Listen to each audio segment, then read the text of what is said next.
Hi everyone and welcome to today's episode. My name is Kristen Berkeley and with me today is Alyssa Bertram. She's an entrepreneur and the founder of Easy. Thank you so much for joining me today, Alyssa. My pleasure. Thank you for having me. Oh, no problem. So Alyssa, can you tell us a little bit about Easy and what inspired you to create it? Yeah, so Easy Period is a subscription delivery service for organic cotton menstrual hygiene products. So we deliver organic cotton pads, liners, and tampons right to women's doors across North America with a chocolate bar. Oh, okay. And then we donate 5% of our profits to delivering pads to girls in Kenya through a foundation called Dana Africa. And really, honestly, what inspired me to start the business was my own complaining. I had taken an entrepreneurship course in university, and someone had said to me that great businesses are started from somebody finding a pain in their life and solving it. And to me, buying tampons was a huge pain. Yeah. So it was really something that I wished existed. I felt like, it's a recurring need, and it would be the perfect thing to have just come to your door. But that sounds amazing, but just wondering because it's kind of scary to just start from fresh, to just start out of nowhere. So how did you get that courage to build yourself and to actually take that chance to start your own company? Yeah, that's a good question because the idea for the service was something that I had for quite some time and that I didn't really act on right away. So for me, it actually took kind of facing something that was my ultimate fear. So in the summer of 2015, my mom got really sick. She's healthy today, which is amazing, but she was in a coma and we were just facing a very scary time. And I think that was my ultimate fear, was something bad happening to my mom. So facing that, all of a sudden, once she was on the mend and we were on the upswing of her health issues, things just changed for me. My perspective on things changed. I wasn't happy at the job I was at the time, and I knew that I needed to do what would make me happy and what would make me feel fulfilled. So this service idea was kind of my way of venturing out into that world and kind of hoping to make a difference in some way. Yeah, no, that sounds great. Yeah. So when you were starting out, was it just smooth sailing? Was it easy? Everything worked out, or did you have hiccups along the way? And can you talk about that if you did? Yeah. So looking back, when I look back, I don't remember any massive hiccups. But for sure there were so many times, and there still are, that I needed to be persistent. So yeah, building the website, the person that I was working with to do that, and little details here and there about that side of things, and then finding a manufacturer, and every step of the way, all of the things that needed to be in place to make this happen. There were challenges and there were things that happened that weren't necessarily expected, and that I had to just keep pushing. So when one door didn't work, I had to go to the next one. And there were a lot of times where I could have said, okay, well, it didn't work, never mind, I'm not going to do it. Stop right now. Yeah. But you kept going. Yeah, so I feel like in the books that I've read and stuff, that's kind of the entrepreneurial mindset. It's seeing solutions instead of getting stuck at the level of the problem, and that's definitely been the case for me. And sometimes it's harder than others, so there are for sure days where I feel defeated and I just feel like the problems are too big, I want to give up. But a good sleep, some deep breathing, and then the next day I can usually get on top of the problem and kind of start looking for solutions. You mentioned though that you were reading books that kind of helped you. Yeah. Can you share a book or a few that you really thought helped you to kind of get into that mindset? Yeah, so a big one for me, I know people have mixed opinions on it, but Tim Ferriss's 4-Hour Workweek. Okay. That was a big one for me. As I was having kind of the mindset shift and doing the research to launch the business, I was reading that book, and his thoughts on the way we live our life, less about business and more about the way we live our life, and kind of this idea of waiting for retirement from whatever we're doing. Yeah. As maybe not the best way to live, but rather creating a life that you enjoy and doing meaningful work that you enjoy, that you're not just waiting to retire from. Exactly. I really liked that concept, and I had never really heard it laid out that way, so the 4-Hour Workweek was a big one. Another one actually that's not business related was The Artist's Way by Julia Cameron. Okay. So she talks a lot about this idea that we're all naturally creative. Mm-hmm. And I think business, any output that we're doing is a form of creativity.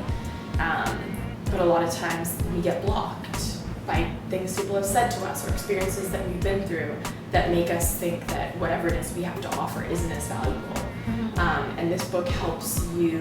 She has lots of like different worksheets and questions to ask yourself to kind of unblock your creativity, and that helped me a lot. Yeah, no, that's great. Yeah. I actually have been reading a lot of those books myself, and I find that personal development is really important. Would you say that's very important also as an entrepreneur?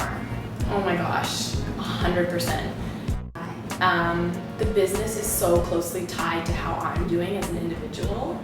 So I have to be constantly developing myself. I have to constantly be seeing where my weaknesses are and trying to build on them, or working with other people whose strengths are my weaknesses. Yeah. So totally, I feel like it's a fast-paced self-development situation when you're an entrepreneur, because all of your personality defects or flaws or things that you need to improve on are right there. So yeah, especially in the beginning of an entrepreneurial venture, because typically it is just you. So all that stuff is right All on you. You have to make sure you're doing well. Yeah. Self-care is so important. Like I always talk about self-care. Yeah. Because we forget about ourselves. We're always doing everything else, and we forget to take care of ourselves. And I feel like if we're not in the right state of mind, things can fall apart quickly.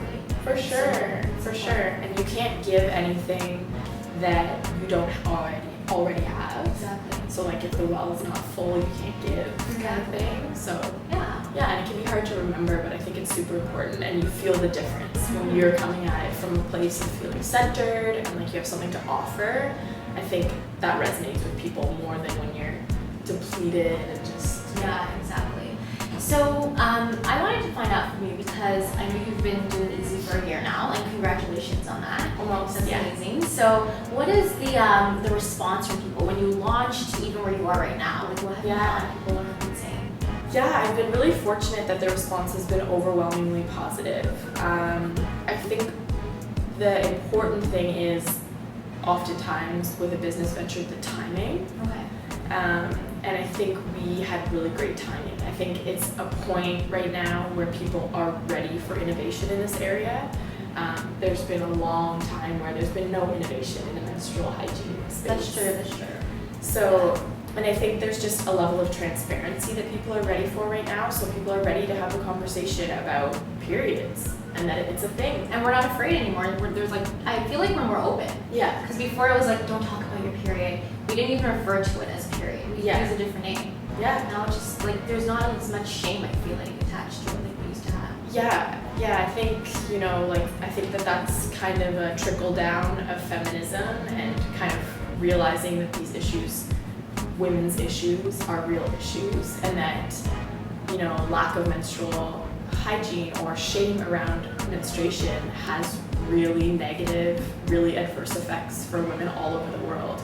And for any group of people, if you deny their experience, if you don't talk about it, if they never hear it spoken about in the media, if they're pouring blue liquid instead of blood on the pads in the commercial, it's very detrimental to the way you think of yourself if you never see your experience reflected. Exactly. So yeah, I think that the timing was right and people were ready to have this conversation.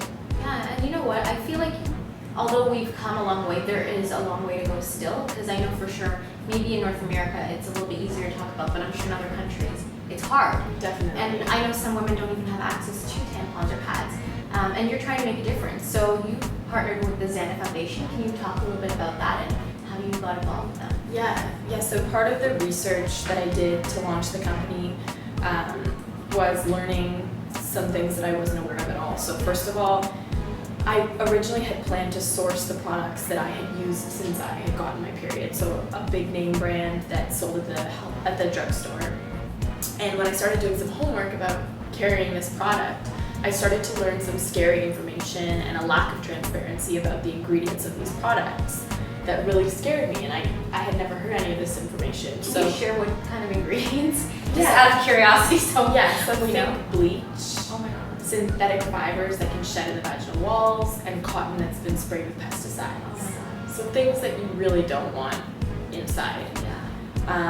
So I switched over to an organic cotton brand, so that means no bleach, no pesticides, no synthetic fibers, no plastic, biodegradable, hypoallergenic, all of the stuff that I look for in the other products that I use. And it became really important for me to let women know that there are alternatives out there and that there are products that are safe for your health, and to really kind of do some homework about the products that you're using. And the second thing I learned was this lack of access and what a massive issue it is. So in East Africa alone, 80% of girls and women lack access to menstrual supplies and reproductive health education. And the effects of that are very far-reaching. So when they don't have access to menstrual supplies, they end up missing school, which ends up limiting the opportunities that are available to them down the line. So I started looking into organizations that were championing this work in East Africa specifically. And I partnered with a company called, a foundation called Zana Africa. So they not only provide pads to girls in Kenya, they also do reproductive health education, so workshops. They recently launched a reproductive health magazine. So it was really important to me for a service that could be considered indulgent, where you have organic products coming to your door, to make it seamless for women who are engaging with this service to have an opportunity to give back. So every time somebody subscribes, and each time their subscription renews, 5% of the profits from that transaction go toward providing pads and health education to girls in Kenya. I know, that's wonderful. And have you had a chance to go to East Africa and kind of meet some of these women that you're helping? Not yet, but that's definitely on my bucket list. Yeah. So I wanted to ask you, because you're doing so much is happening with your brand. What has been the biggest highlight so far? That's a good question. I have to be honest, so I'd say it's not one specific event or like anything that's happened. I think the biggest highlight has been the people that I've met. So like in the last year, I've met more people than I've ever met in my entire life, and more people doing really incredible stuff. Like I think whatever energy you're putting out, you start to kind of attract that energy. So I started doing something that I was really passionate about, and I got to connect with other women and other men and all sorts of other people who are just doing stuff that they're really passionate about. And that energy is contagious, and it's really nice to be around. Yeah. So definitely, I understand. It's like positive attraction, right? It's all about that. So anyways, do you have time for a quick game? Yeah. Okay, perfect. So it's just basically a which do you prefer? Okay. So between a tablet and a book, which one would you prefer? Book, all the way. Always? Yeah. Why? I just love, I'm such a book nerd. I've got a big book in my bag. I love the feel, the smell, like I can talk about books all day long. Okay, so in terms of fashion, would you say you prefer a handbag or a clutch?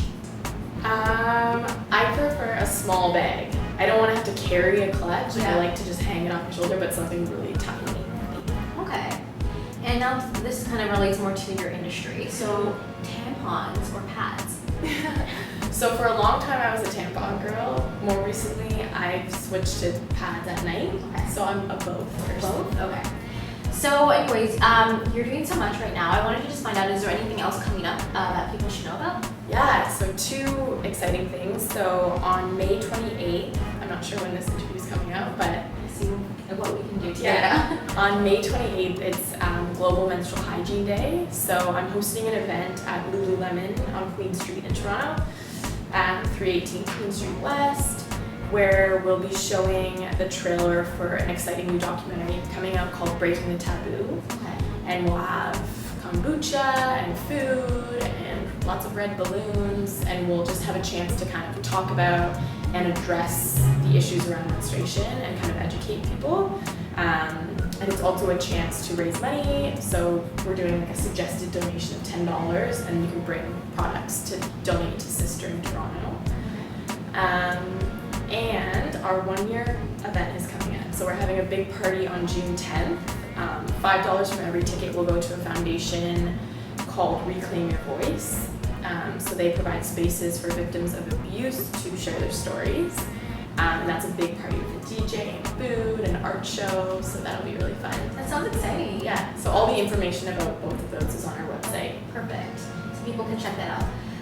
As well, so basically I just wanted to ask you, because you're doing so much, and obviously it takes such a big chance and like a leap of faith and also courage and belief in yourself to go and become an entrepreneur. So for people that are kind of hesitant or afraid, what words would you give them? Like any final piece of advice that you can provide?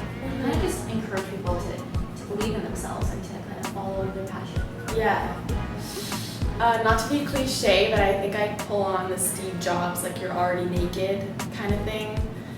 It's hard to realize sometimes when we're so in our lives, but like there's nothing to lose. Like if it's something that you believe in and that you can't stop thinking about, do it. And another thing that I really like that I've heard somewhere is like, it's not about you. A lot of times I think we can get really wrapped up in, oh, well, what if I fail and this, that, and the other? It's not about you. Like by holding back whatever it is you're passionate about or that you can't stop thinking about, you're depriving everybody else of the potential impact of whatever that thing might be. So, and like if you just look around you, anything that's been created, any programming, any great artwork or movies, somebody could let go of their own fear and their own ego to say, I think this is going to have an impact on somebody else. And if you just keep that somebody else in mind, I think it can just like squash those fears. Definitely. Great advice, by the way. Thank you. So thank you so much though for taking the time to speak with me. I really appreciate it. And I'm sure the viewers will learn a lot from you today. So I just wanted to thank everyone as well for tuning in, and be sure to subscribe, because every week we'll be doing a new profile of a different woman doing big things. Take care. Bye.